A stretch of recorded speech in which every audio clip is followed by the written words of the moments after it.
it used to really frustrate me. Now I'm like, this is the reality. So let me just do what needs to be done faithfully, sincerely, and relentlessly, and yeah, and get to where I need to get to. I if I was relying on the affirmation from the world, then I wouldn't be able to get through a single day.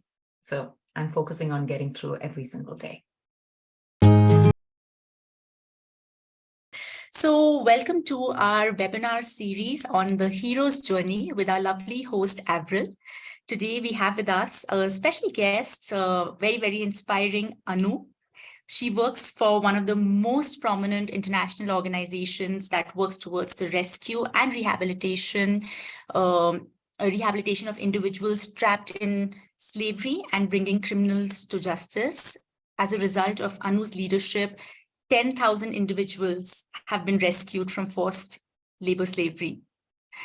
It's so lovely to have you here with us, Anu, and it's extremely inspiring to know about the work that you're doing. Thank you so much for taking the time out. We welcome you to the webinar, and I'll now invite Avril to take over. Thank you so much, Kiva. Welcome, Anu.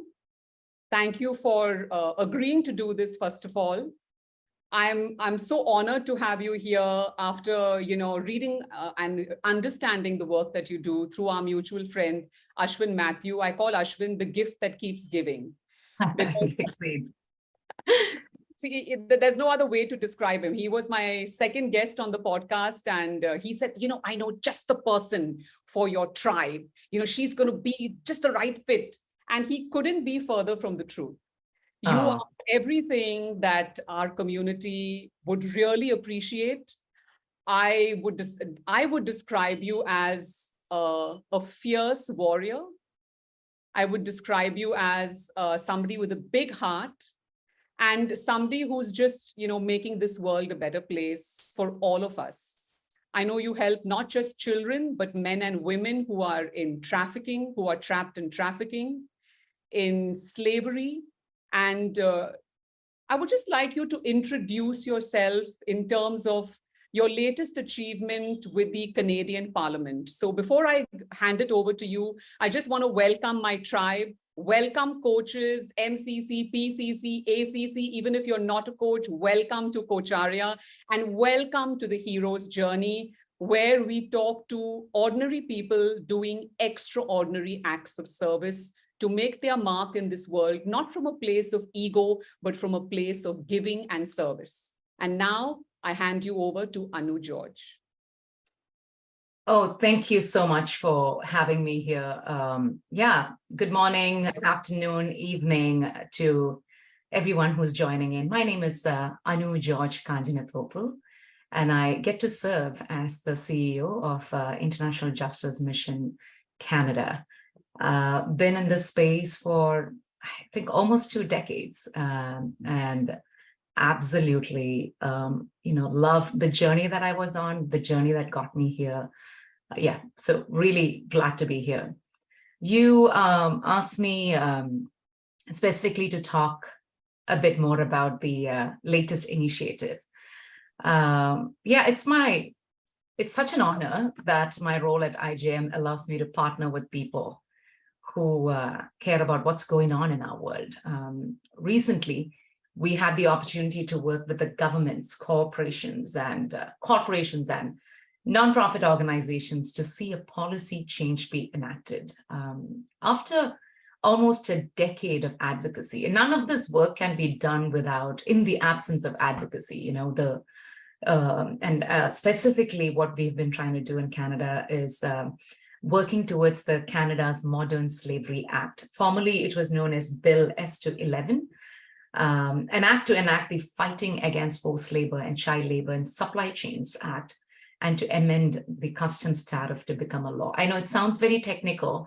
It is basically ensuring that the goods that we procure from all over the world, being in Canada, does not have a price that is more than what we can see. For instance, if I was, buying something, if it has got the strains of slavery, then it's a lot more expensive than the $20 that we are purchasing the goods for. So this bill was absolutely crucial to impact change around the world. So this law provides the Canadian government and corporations with concrete and meaningful ways to ensure that their supply chains are absolutely free from forced and child labor. There are approximately 27.6 million people trapped in forced labor slavery, and the latest estimates indicate that there are more than 160 million children involved in child labor.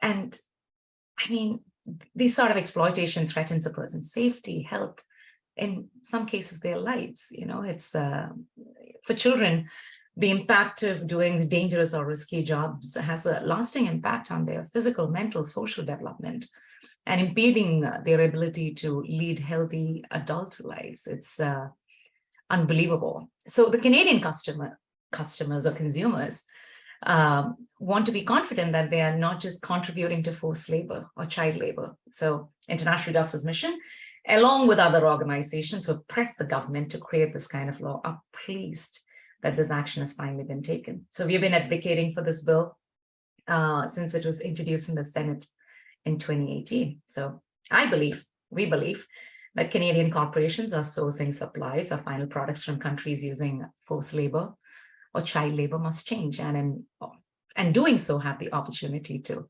positively impact justice system reform. So this would be a model for other countries to follow, hopefully. I keep speaking, don't I? I'm so sorry, Avril. I should let you ask. You're supposed to speak. I'm the one who's supposed to ask crisp questions. You're supposed to conduct only monologues. Okay. No, the monologue ends now. Thank you, Anu. I just want to say one thing that, we talk so much about, wanting to be fair, and we'd like an ideal world, and we want a utopian world. But a lot of us are oblivious to the goods that we're buying. There's no real conscientiousness. And it's not particularly because we are, not bothered or we don't care. It's just that we don't know. No. We don't know.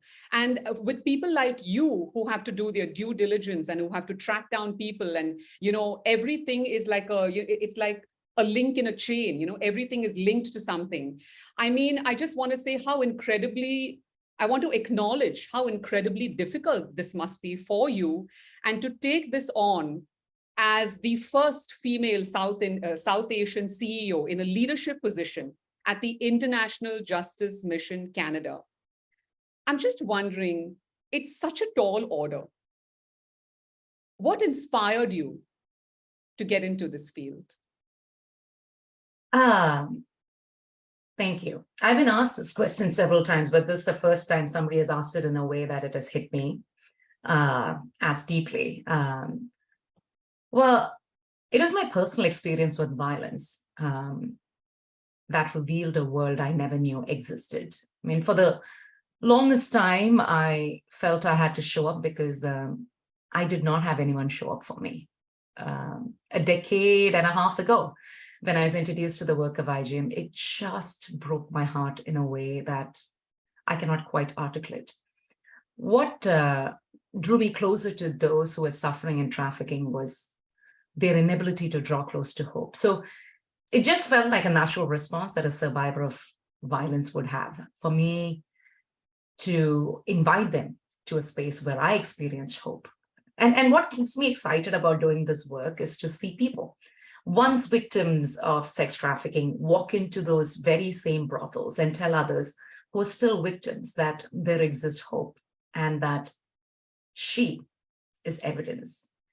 What brought me in is all of this, this pain of being trapped in a cycle of violence, or just being surprised with violence every single time that I was trying to use free theater as a means to invite young children into the space of education. But, then having to come face to face with violence, which taught me, which was basically the interruption in the cycle of me seeking justice time after time after time. So what got me in there into the space was that, and then realizing that to end poverty, you know, or you needed to end violence. You absolutely needed to end violence, because you could be building wells for women to go and draw water out of that. You could be giving them access to free education. You could be doing all of these things. But if a child who's 8-year-old gets raped on the way to school, if a woman is sexually exploited on the way to drawing water from the well, if the benefits cannot reach any of these people simply because there is this more powerful, highly impugned person who can just get away with whatever he or she is able to do, because there is no fear of the implications or the consequences.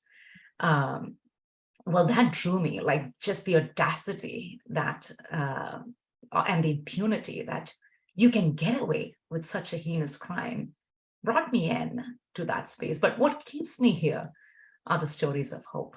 You know, we tend to confuse the darkness of this world with a space we may want to avoid journeying into. But almost 2 decades after doing this, I would be lying if I say that the light does not overcome the darkness. Yeah, that keeps me sane. That keeps me here. Wow, thank you. I can see a lot of hearts coming in, people resonating with you on the chat. You know, something really struck me about what you said.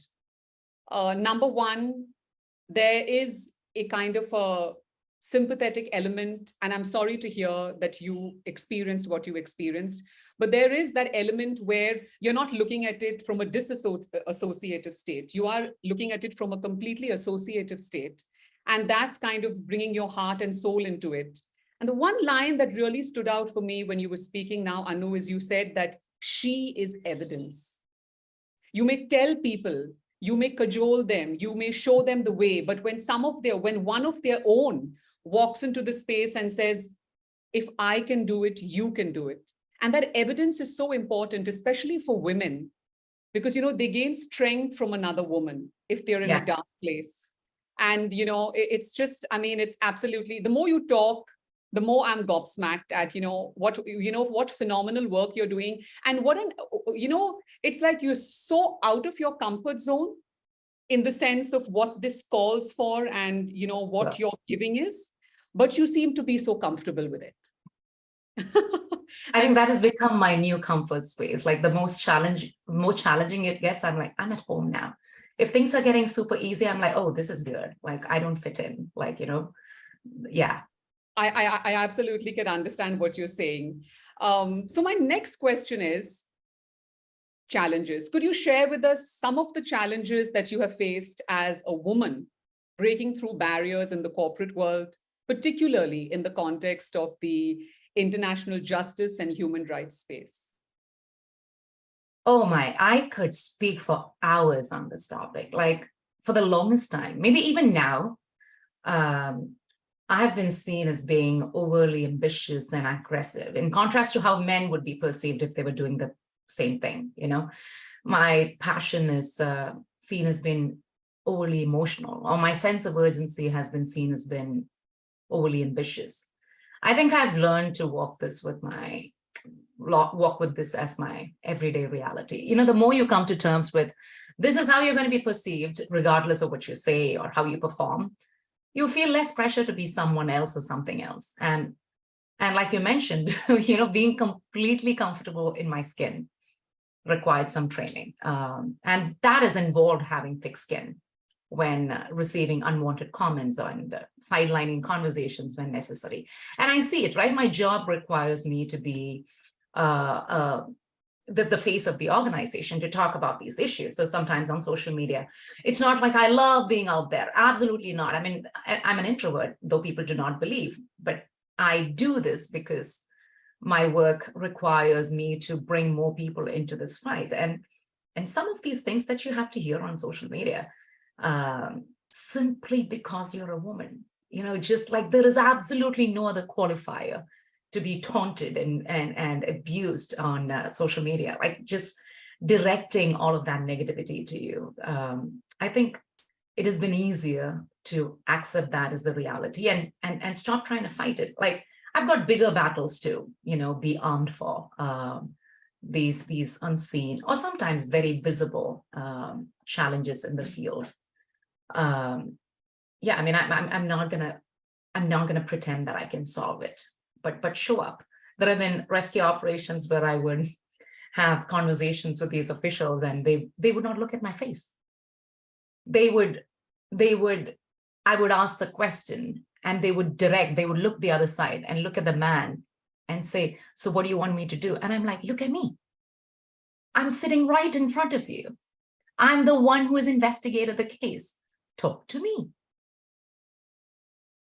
And it used to really frustrate me. Now I'm like, this is the reality. So let me just do what needs to be done faithfully, sincerely, and relentlessly, and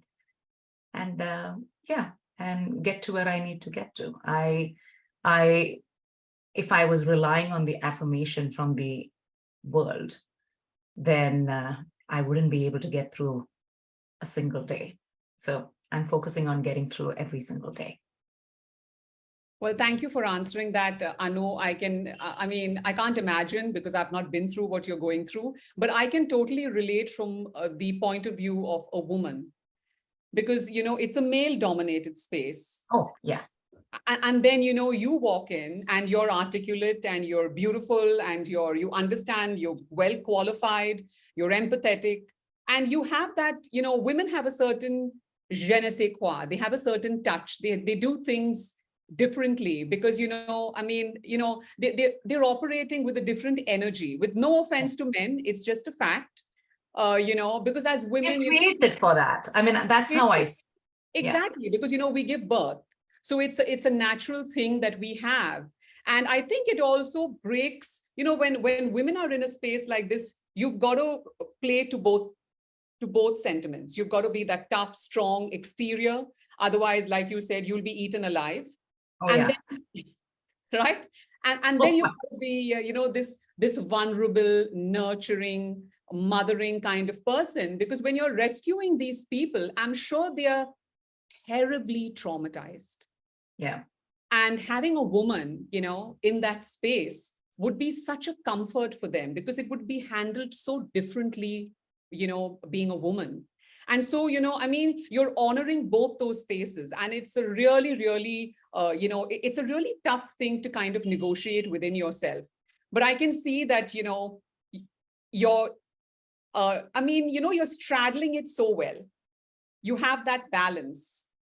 I try really hard, but you're right. You're absolutely right. And it's an honor to be able to navigate in that space. And I keep reminding this to myself, not everyone gets to do it. There are millions of women out there who are angered by this injustice around them, but they're in this confines of their homes, their society, their, just like, which is not different for you and me, I would think, Avril. Like, I mean, yeah. The reality is I still need to go home and make that meal.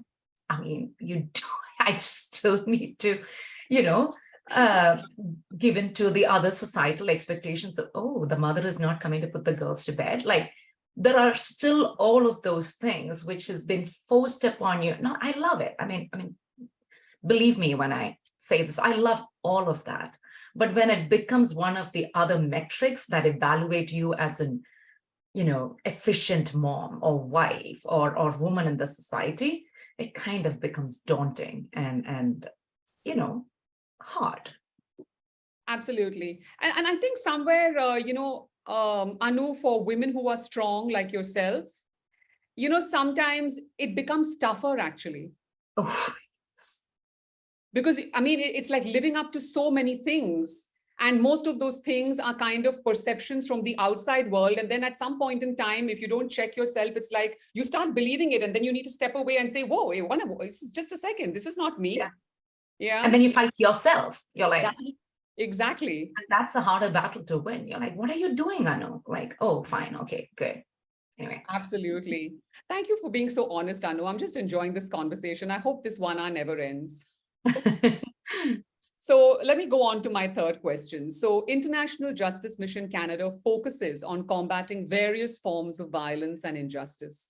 What are some of the key initiatives or projects that you're currently spearheading to address these issues?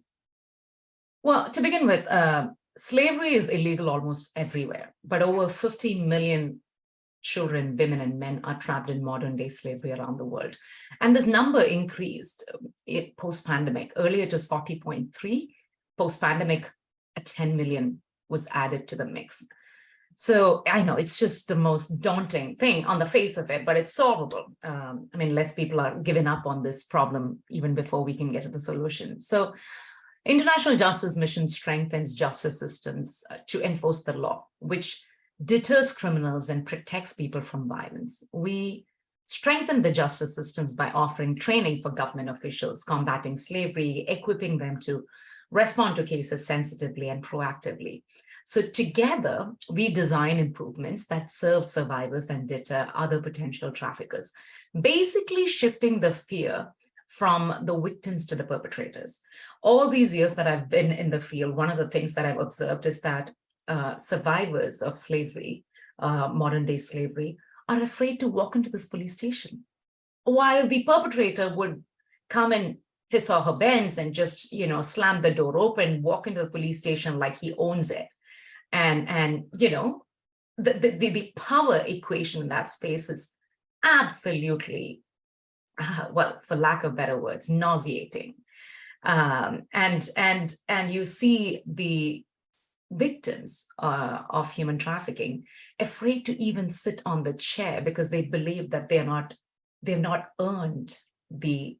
Oh my God. It is so painful to see when that happens. Anyway, I digress. So we rescue and restore victims by identifying brothels, homes, factories, fishing boats, farms, rock quarries. I mean, you think it, you dream it, you name it. People are getting trafficked into those spaces. So we partner with local police to conduct rescue operations. We then walk with survivors on the path to restoration, because rehabilitation is a hard journey. If you've been trapped in slavery all your life, imagine you've been in a prison for 3 generations. Like your father was there, your grandparents were there, your father was there, your mother was there, you are there, your children are there, and suddenly you're told that you're free. What do you do with that life? You wouldn't know. A lot of these people go and kill themselves because somebody has been, I'm talking about prisons, somebody has been telling them what to do, how to do. Can you eat? If you can eat, your wife is raped in front of you, your children are raped in front of you.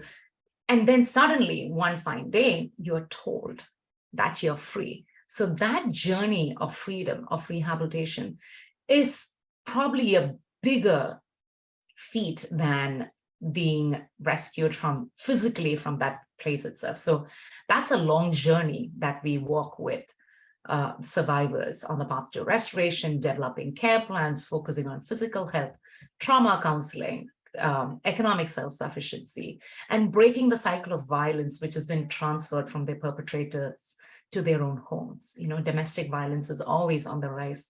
And I say this, you're a slave, all right, but your wife has it harder if she's trapped in that with you.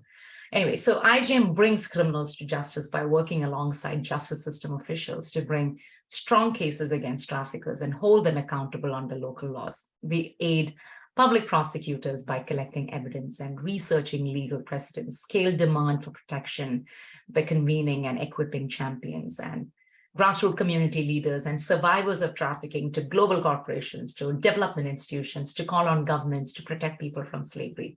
And I think the most fascinating aspect of my work, I know I'm going on and on, is when survivors become leaders and lead this fight against slavery. When the survivor walks into the same brothel and says, don't worry, I know it feels impossible to be free, but look at me.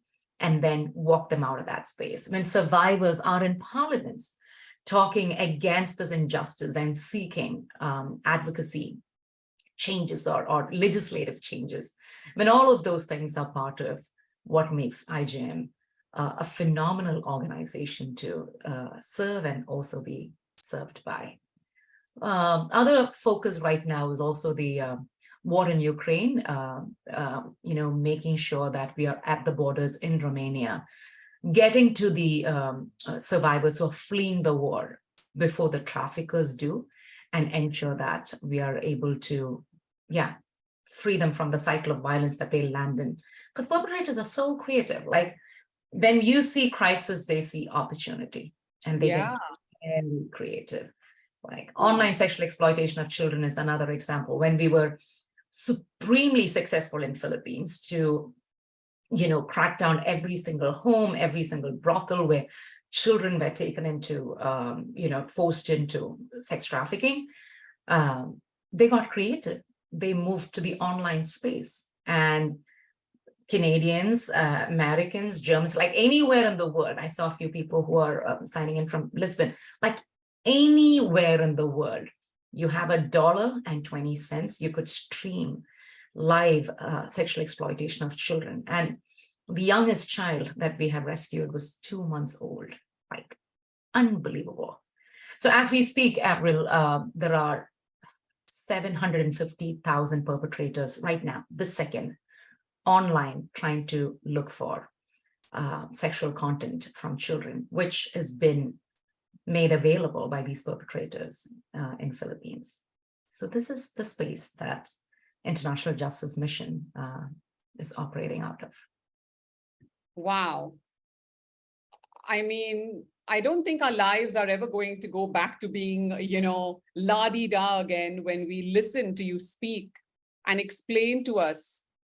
I mean, you must be having such fantastic skills. Like, you must be having a skill set to kind of not let this get to you. I mean, when I'm thinking, 2 months old, I mean, I'm cringing, my skin is crawling. And I'm thinking, are we animals or are we people? Because I think animals are better than us. I mean, we seem to be evolved as a species, but have we really evolved? I mean, like somebody is saying, Esther saying, this is madness. I mean, before I come to asking you how you cope, because I mean, I would love to know how you cope, because it could be inspirational for a lot of us and a lot of people out there who think that our lives are difficult. Yeah. I mean, when I look at somebody like you, what I'm noticing is the IJM is not just rescuing people and stopping at that. They're rehabilitating them. They're giving them life skills. They are empowering them with showing them how to be independent and then allowing them to take charge, become the force, become leaders. And then so you're literally passing the baton on to people who wouldn't have even dreamed that I would be leading something like this for the IJM. I mean, and that is something, Anu, that, as us coaches, we understand that everybody has a leader and has the answers within them. They don't need your help to find what they're looking for. They know what they're looking for because they have the wherewithal. We're just helping them navigate certain, difficulties in order for them to get to, this is it. And when I'm listening to you speak, I'm noticing that you are the embodiment of what we do, because you're not just saying, okay, I'm going to rescue you and now just do what you want, just go ahead. I mean, to think that somebody who's been entrapped in generations of slavery would prefer to commit suicide because they don't know what to do with their lives, because they've never tasted freedom, it's just, I don't even know what it's, I don't have any words for how that would feel. And for somebody like you to come along and to say, there is a way and let me help you. I mean, that is just phenomenally special. And what you said, about perpetrators, seeing opportunity. I mean, can you imagine you come out of a war only to be kidnapped into slavery? And then you're thinking like, what is worse? And you're there at the border. I mean, your personnel, your officers, whoever, all the forces that be, to actually say, come to the right place. And I'm here to help you navigate this disaster that you've been through. And these are the opportunities that we can offer you. And, I mean, it's just, I'm just wondering, how do you cope? Well, when you see stories of transformations, like I mentioned earlier, it's so easy to get trapped in this. Oh my goodness, because these are everyday stories of violence that we have access to. And I call it the sentient paradox, like human beings are probably the only creatures in the world who are capable of caring as much. That's what separates us from animals, like you mentioned, but they're also the only beings in the world who can cause as much as violence. Like and we see this, we see it when people take the kind of shapes that they take and the extent that they would go to make money, the lack of conscience when it comes to exploiting, babies, and make money in the whole process. But what gives me hope are the stories of transformation. Like there is absolutely nothing that that can, like Mahila is a story that I can think of. She was this 11-year-old girl who was she was sold by someone in her family, and she was sold into prostitution, forced prostitution, just a kid. I mean, 11, my girls are 4. And she was forced to service 100 men every month. Anyway, so she went through this horrendous life of being exploited day in and day out. And what was even more horrific was that men in uniforms, we've changed the name, of course, men in uniforms would come and rape her.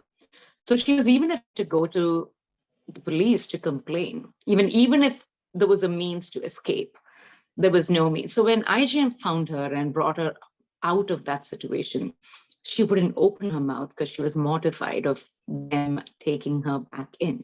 Yeah. The same uniformed men who abused her.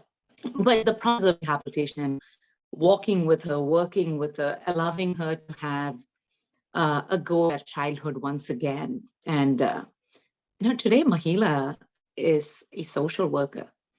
She goes back in and frees those girls out. We've had like the hardest rescue operations ever in some of those brothels where kids would be hid between 2x2 feet ceiling covers. They would be slid in just when they get information that IGM is coming. And so we've had to break down these walls and, get the girls out of that situation. Like if they were there for more than an hour or so, they would probably, die because there is no air to breathe. So yeah, even when we are pulling out the final kid, we're thinking maybe there is one more, the kind of trauma that comes with leading rescues like that for my team. But also followed by girls like Mahila, who just absolutely make it worthwhile to go back in. When you have seen or tasted success like that, Avril, you don't want to stop at it. You want to go and see those smiles, whether it's like a 90-year-old grandma who has come out of generational bondage and seen, like one of the first things that this grandma did when I went back to see her in 2 days to start the rehabilitation work was the government gives a rehabilitation amount, a small amount. She went and purchased hair dye, used her hand because she's never done that in her life to color her hair, and came to me black-handed and said, I wanted to look young for you. So these things inspires me. I know it sounds like a weird, random, event, but those are life-changing events in my life. I would never trade that for anything else. Yeah, so it seems like, oh, Anu, do you ever want to go back? It's like, whoa, why wouldn't I? How couldn't I? Because that there is a scope. By 2030, we will protect 500 million people from violence. Absolutely. And I want to be part of that journey. Like, there is no way, nothing, the worst of perpetrators, the worst of stories in the field is not going to stop me from showing up every single day. It's hard. Heck yeah. What in life isn't hard? And some of the people that I need to engage with, donors, they're like, I know that's uncomfortable. Don't tell me. And I, what's more uncomfortable? Being a slave, being violated every single day. So those hard things inspires me, keeps me going, and helps me cherish what I have and what I'm seeking. Wow. I mean, I don't really get gobsmacked a lot, but today, I mean, every answer that you give me, I'm like, okay, what do I say now? Where do I go from here now? Because I mean, you're literally shaking people out of our comfort zone. All of us, we're literally being shook by you out of our comfort zone to maybe do something in our own small way, which is what I want to ask you about towards the end. And we want to take a couple of questions. I'm just wondering, how do you leverage your position as a CEO to advocate for policy change and to raise awareness? Because if there's no awareness about human rights issues, how do you leverage your position as the CEO of IGF? Yeah, one great example that I shared was when we started the conversation about this entire bill. Now, when the bill became the act, I was like, well, this is great, but how do we socialize it? How do we get the conscience of Canadians to a place where Canadians say, we won't have it? 93% of Canadians do not want their goods to be made by slaves. Like you mentioned earlier, Avril, but nobody knows. Nobody knows what to do. So I'm using my present position and the opportunity that I get to serve here as a means to bring people to the table. And there is no, like now corporations have lifted their hands up. I've got every single party in the government saying, okay, we need to find a way to do this. So a little ago, we signed the Canadian Declaration, which I'm hoping would be passed. A motion would be passed in the Parliament, which would make Canada the first country to take the lead against slavery and act on it. It's not just lip service, but translate that into how we engage with corporations around the world. And my desire and hope is that we are able to create a resource pot which would directly contribute to protecting 318 million people out of slavery, modern day slavery, specifically from South Asia, because that is where, human trafficking is a borderless crime. It is like it's a $150 billion industry. But if we are able to mortally wound the giant of slavery in a region like that, which is basically the corridor of business for most of the countries around the world, we have significantly created history. So my ambitious, and I'm 100% sure going to be fulfilled goal is to see Canada Declaration through in my position as the CEO. Honestly, I would do it even if I wasn't the CEO, but why not use the position that we have right now? Absolutely. And I'm sure you have all of us here rooting behind you. I know it's just a small army, but our prayers and our wishes are with you because you exude passion. It's not about just confidence. It's not about just having a position as CEO. I can see your passion. It runs deep. It's not just empty talk. It's something that you truly believe in, because when you say to our fraternity that when you talk about slavery, people are uncomfortable. All of us on this call are uncomfortable. But what you're doing is asking people to take a step back and to think, if you are uncomfortable hearing about it, just hearing about it, in a 1-hour conversation, what about that person and that little girl and that grandma who's experiencing it every day of their lives? And that's really making me sit up. And I'm really getting emotional, and I'm really thinking, what can we do? So if you would like to share with us, even later, a link where we can help, where we can contribute. Money is the easiest thing that we can give, and it's very needed. But also if we can probably help in some other way, as coaches, as counselors, as because this is what we need. As coaches, we have a skill. to help a person get to that next level. And it's just an open invitation for everybody on this call. You can either take it or don't take it. I mean, no one's going to force you to do anything. But I think as coaches, if we come into a conversation where we're only spectators, especially when we have a coaching opportunity for people who are underprivileged and who are suffering, I think then we really, really need to think, what did I get into this for?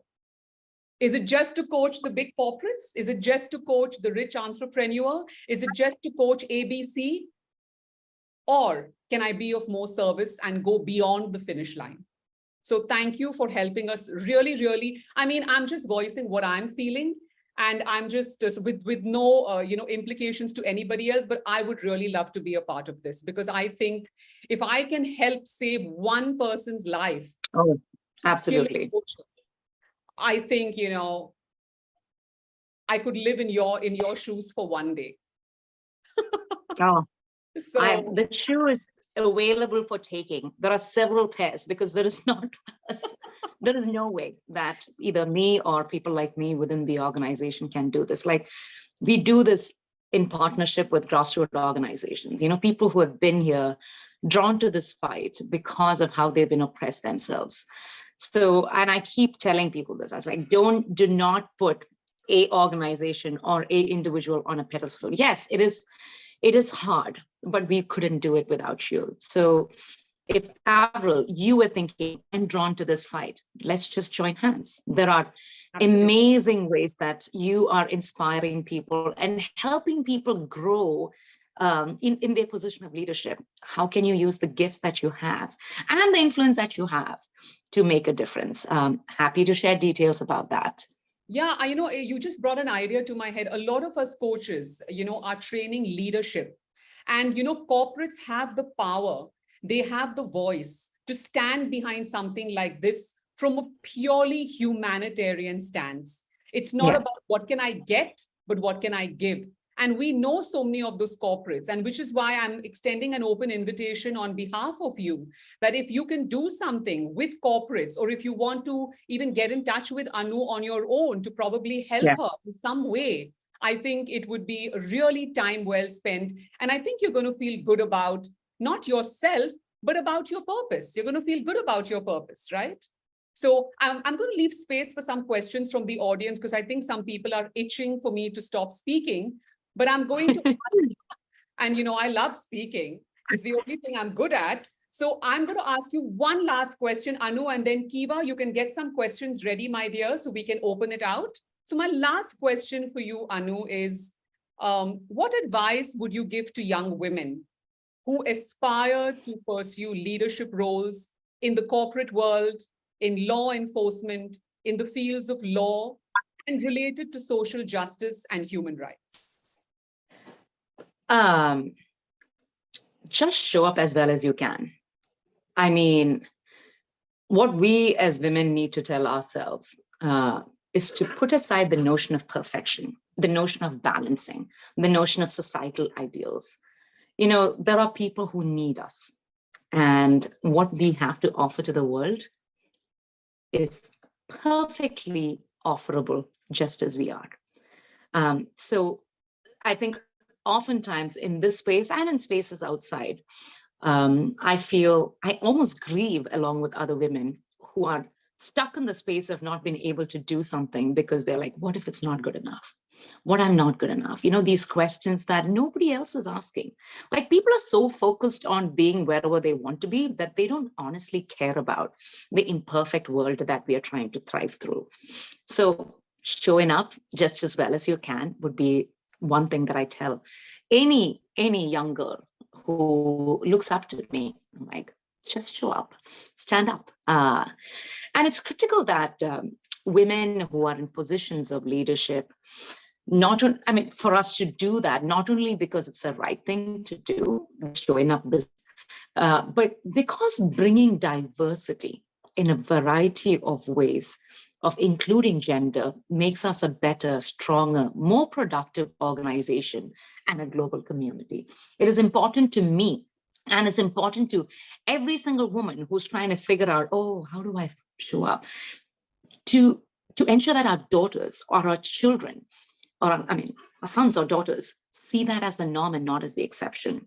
The day when people look up to me and say, oh, you must be very independent. And I say, you're making it a very exclusive community, because there are women who are trying to break the other barriers just to be able to come show up.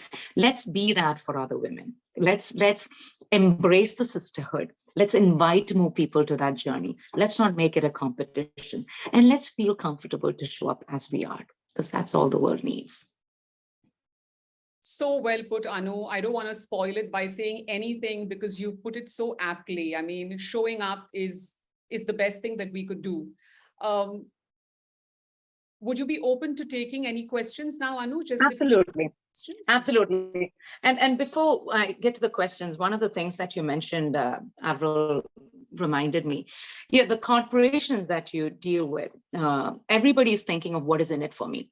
There is absolutely, it need not just be from the humanitarian angle. There is this ESG aspect of every corporation, which is the environment, the governance, good governance, and slavery. Almost 99% of organizations take away the S, which is the slavery aspect of the corporation. So there is a whole lot of benefit for a corporation to embrace fighting this fight against modern day slavery, because it makes them look good. And it also allows them to conduct business internationally more fruitfully, because they would be a preferred organization. Specifically with Canada and sustainability is the slavery aspect. The S in ESG does not cover slavery. Technically, the documentation does, but corporations don't. Yeah. Okay, thanks. I mean, thanks for telling us that. I mean, I don't think I was aware of that sustainability also included slavery. I didn't relate that at all, but thank you for bringing that to my attention. And, you heard, Anu, people who work with corporates. I mean, think about it. Maybe you should just show up, like Anu said, totally up to you. Kiva, do you have any questions for Anu? Because I know that you mentioned that you had a question. Would you like to ask Anu a question, Kiva, till we get people? Yeah, sure. So I think before I ask a question, Sai has put a question here. Oh, so yeah, I think Sai has put a question. Yeah, to take up his question. So the question is, how do you handle threats in this sector? This is so hard. Yeah, it is hard. I mean, there is no, one of the things I remember discussing with my team was, well, we are putting our lives on the line, but it is absolutely worth putting our lives on the line for this. The fear becomes the in a way, but if we allow that to take away the opportunity of bringing respite to those who are in slavery, then that would be crippling. So I've lost my colleague. He was murdered along with a survivor who had to show up in court, and the driver who took them to the court proceeding. They were murdered brutally in Kenya. So this is the everyday reality of standing up against people who are more powerful than you are. But I think the worst consequence would be if we allow them to win. So we have excellent measures for when we go out to leading rescue operations. We do not do it in the absence of police. We have, it has been, we've been trained by the very best in the world, because as the founder would say, the poor deserve the best, those in poverty deserve the best. So we are trained extremely well to protect ourselves. However, it is not in the absence of the knowledge that this work is dangerous. We signed up for it because it is well worth it. I think we should actually give her a round of applause, because I mean, this is just, I just can't wrap my head around this. I mean, it sounds like a movie. You see this in movies, people being taken out on the way to a courthouse. I mean, this is the first time I'm actually talking to a person who is saying this happened to a colleague of mine. I mean, Anu, I just don't know how to thank you for what you do. No words could suffice. I mean, just thank you. Oh, thank you. Thank you. It's not often that people are very interested in like what Esther mentioned, our inner, because there is this exterior that shows up every single day. But thank you. Thank you for this opportunity to share. Oh, I mean, thank you for saying yes to coming here. I just want to ask, Sudhir says, commendable gratitude and salute to you and your team. Yeah, I mean, he put it much better than me. I'm losing words today. Somebody else saying, Esther said, the lobbying is so powerful, and I think you just attested to that. Sai is wishing you strength and blessings, and he says he'll be happy to support and help in any way.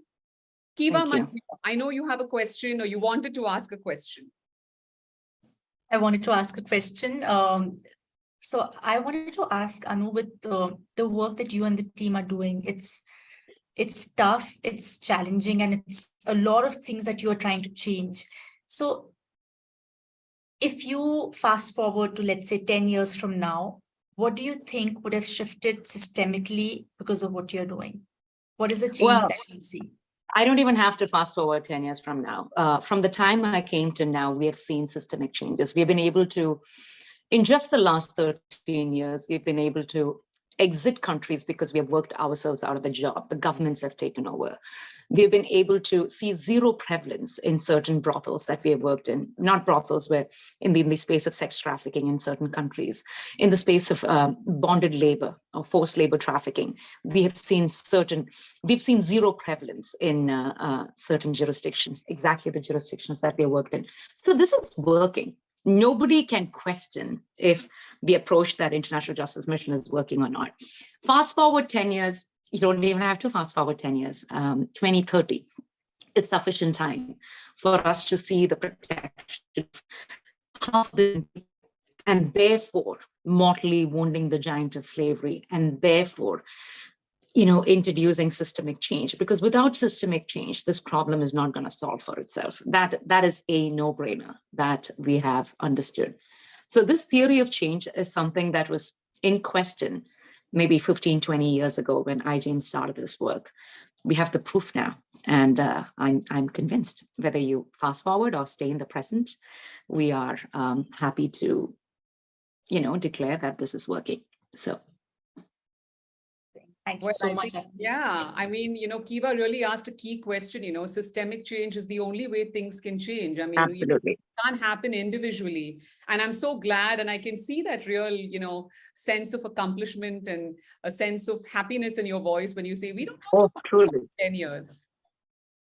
Yeah. Yeah. Marissa, you can go ahead and put your question, dear, I found the question. Yeah, I found the question. Yeah. Great. So Marissa is asking, I'm curious to know if you can share a few specific strategies you use when the bad days, fear, and not the successful stories come out. Okay. Sorry, you broke for a bit there. Yeah. If you could share a few strategies that you use when it gets tough, or when there are bad days, or there's fear and there aren't so many successful stories. Well, I had a bad day yesterday, and that's as close as I can. We have bad days often, very bad days often. But then that's when I jog my memory to the time that we have seen a wave of change in spaces where we thought things would not change.